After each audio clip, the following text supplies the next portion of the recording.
So ito na nga mga Habibis. Nag-iisip na naman ako ng mga ulam na kakainin namin. Pero yung ginagawa ko ngayon, naglabas ako ng pata. At gagawin ko tong crispy pata. Pero bukas pa namin kakainin. Gusto niyo ba yun, Lindy? Ate Rose? Opo, sir. Masarap. Yan. Crispy pata tayo bukas. Pero lulutuin ka na ngayon para bukas, ipiprito na lang namin. Ate Rose, anong ginawa mo sa bawang? Ano bang instruction ko sa bawang? Hiniwa, sir. Hiniwa mo? Anong instruction ko? Ano, pit-pit ka. Hiniwa ko. Ba't mo hiniwa? Kasi pinag-usapan natin pansit bato, sir. Kala ko panggisa siya sa pansit. Sabi ko kay Ate Rose, pit-pit din ang bawang, hindi hiwain ng ganyan. Sorry I-chop. po, sir. Okay lang yan. Pwede na rin yan. Pwede na rin yan. Yan, magsana tayo magpalambot ng ating pata. Lalagay ko na dito sa ating pressure cooker. Yan. Lagay natin dyan. At ilagay na natin yung hiniwa at prepare ni Ate Rose. Itong bawang na chinap-chop ni Ate Rose. Sabi ko pitbitin lang, pero okay na rin yan. Pwede na yan. And then, lagyan din natin ng sibuyas. At maglalagay din ako ng dahon ng laurel. Yan. Tek na yan. And pamintang buo. Ayan. At parang napadami ang aking tubig. Babawasan natin maya-maya lang. Parang napadami ang tubig ko. Tapos nalagay ako ng isang 4 cubes. Ayan. And asin. Rock salt. Ayan. Tapos babawasan ko ng tubig. Napadami. Nabawasan ko na yung tubig. Tingnan natin. Yan natin, Rose. Pakita mo. Ayun na yung ating papalambutin natin ng crispy pata. At tamang-tama, magpapalambot kami ng pata. Magkakaroon to ng broth o yung kaldo. Lulutuan ko ng pansit bato next time yung mga workers natin, Ate Rose. Pagbalik nila. Diba? Perfect.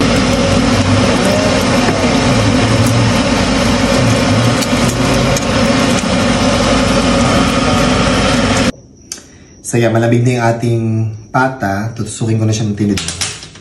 Ganyan. Tapos, para lumutong daw, lalagyan natin ng vinegar, suka. Lagyan ko naman siya ng asin. Mamasage natin ng asin. And lastly, sa crispy pata, lalagay ako ng magic sarap. Lagyan ko siya ng magic sarap. At eto na, ready na ang ating pata para ilagay sa freezer. And it's dinner time. Kukunin ko na yung ginawa kong pata para iprito na natin. Eto na ang ating gagawing crispy pata. Ayan. Ready na yung ating mantika. Ipipito na natin ang crispy pata. Let's go, Ate Rose. Natatakot ako. Kailangan ko ng shield.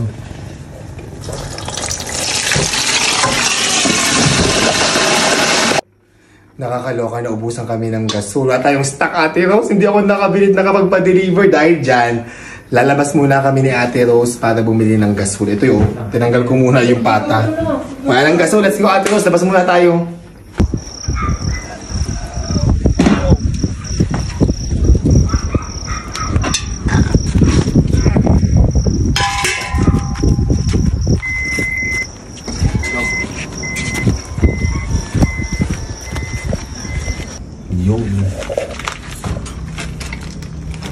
Okay. Let's go. Ayan. Second attempt. Magpa-fry na ulit tayo ng pata kasi may gasol na tayo. Hindi ko magamit yung aming electric stove dito because kanina nung ginamit namin parang may umuusok. Ayan o, parang may nalulusa or something. So umuusok siya, natatakot ako. Kaya talagang lumabas na lang kami ni Ate Rose para bumili ng gasol para safe. Yan. Tapos nagpa-deliver na rin ako bukas ng dalawa pa. At ipinin ulit natin ang crispy pata.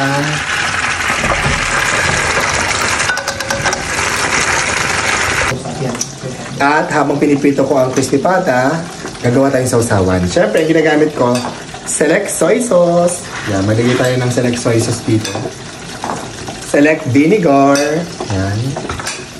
Lagay din tayo ng select vinegar dyan. Ito mga pinaprepare ko kay Ate Rose. Haluin lang muna natin, very light. Patay ng brown sugar. Tansya-tansya lang din ako maglagay. Paminta, season din paminta. Mga isa. Masarap na sa akin to. Yum. Okay.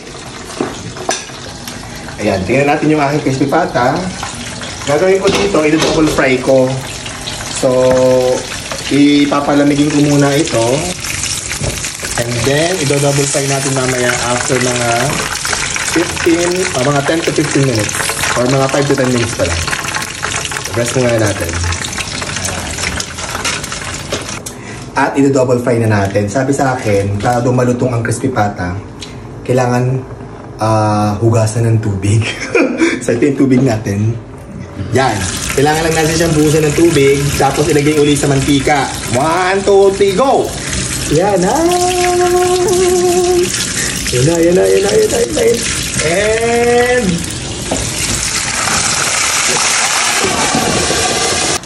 luto na ang ating crispy pata. Ayun na. Oh my God. Sana malutong. Tinaras muna natin ito ng few minutes. Papares muna natin ng few minutes, tapos kakain na tayo. Ready na ang ating dinner. Ang crispy pata na may masarap na sausawan. And ang niluto ni Happy David na kinilaw na kakaiba. Abang mainit pa. Konti lang, bebe. Oh my God. It's so good. Kain tayo. Pero hindi. That's it. Opo. Tikman mo na ngayon ng yung marami na. Ang ating, oh my God. May sausawan akong ginawa. Tingnan mo kung masarap yung, Perfect. kung masarap yung sausawan na ginawa ko. Yan. Kumain na kayo ng food, Lindy. Oh God, sarap. It's so good. Yung sausawan ko masarap? Yes. Lutong. Sarap lang ito. Sarap lang malasa. Yay! I love you. I love you. I miss you. Punta ako sa bubukas. Love you. I love you. Lindy, yun naman crispy pata ko ang tikman mo. Itong sausawan, medyo maanghang. Pero i-try mo kasi para masanay ka na. Try ko po. I-try mo. Yan, maanghang na na matamis. So, May mga nang babash kay Lindy hanggang ngayon. Okay. Dati hindi na siya kumakain ng anghang. Walang lutong. Diba? Ganun pala sikreto, baby, na para lumutong. Yes. Double Sarap? Yes. Kaya rin naman yung anghang. Kaya naman yung anghang. Opo. Hindi naman super. Titiis mo. Yes, sir. Para masanay na po. Para wala na pong mangbas. Kaya mo sila. Kaya ano sila. Basta nag-i-enjoy tayo. Masarap. Ikaw naman, Ate Rose. O, yan. Ako Crispy po, pata. mahilig talaga ako sa sili, sir. Yan. Kaya lagi mong nilalagyan ng sili. Opo, kinakain ko nga po ng buo yung sili. Yan. Dati hindi masyadong mahilig sa Ate Rose. Oh. Ayan, nagkamay po ako para Yung pangmalaki. Ano ba titikman mo? Yung pata o yung sausawan? Hindi, may pasa po ako, Kumusta sir. ang sausawan, Ate Rose? Ang sarap. Masarap? Sausawan pa lang ulam na. Sarap po.